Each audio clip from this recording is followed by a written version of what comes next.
hair-raising Apocalypse Now type experience you had there? Right?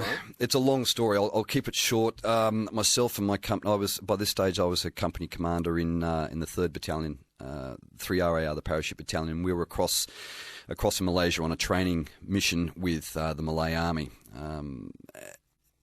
We had set up a number of field firing ranges in an allocated piece of jungle down in the south of Malaysia.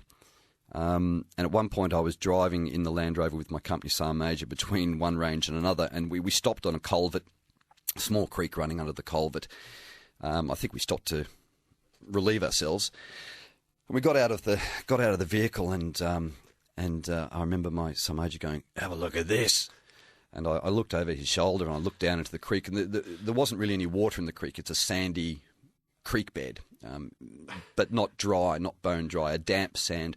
And there, as clear as day, were huge pug marks, big cat pug marks, the size of a good-sized bread and butter plate, wandering up the. And now tigers, tigers in the raw in Malaysia, harimau, are very, very rare. These were giant tiger paw prints, massive pug marks, paw prints, the size of a bread and butter plate, disappearing up the creek line. And my son Major said, "Oh God, have a look at that, jeez." And he started. he turned around to walk back to the vehicle. And I said, "Hey, let's follow them." Oh, you're crazy. Well, he said something. Something similar to that. Again, unrepeatable. So off we went with me in the lead and him behind, unarmed, up this creek line in a dense jungle on either side of us, following these tiger footprints. Anyway, we rounded the bend in the creek, and I should say that we'd noticed that as we were walking, there was sufficient moisture and sufficient water in the sand bed of the creek to, as we would remove our foot from from our footprint, the water would slowly trickle back into the footprint in our passing. We rounded the bend of a creek, and I just froze. I was looking down, following the tracks, and I just froze, and I said, "Have a look at this." And my Sergeant Major put his head over my shoulder and looked down.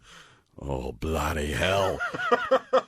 There was one of these massive tiger footprints, but it was just now trickling back, filling in with water. So that means that footprint, that indentation on that piece of sand had been there seconds before we rounded the bend. So it was watching you.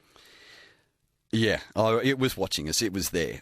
Look, it could have easily just have bounded up off and into the jungle and disappeared. But I mean, every hair on the back of my neck, up my arms, we just, oh my God! So we backed very, very slowly and very carefully back around the corner and ran like but yeah, that big old boy was sitting in the jungle staring at us. There's that scene in Apocalypse Now, and there's Martin Sheen and Sam Bonds. They said, "Never get off the boat, never get off the boat, never get out of the Jeep." Never get out of the Jeep. And of course, from the Sergeant Major, and this was all before Steve Irwin, and he said, "No more bloody Harry Butler expeditions from you."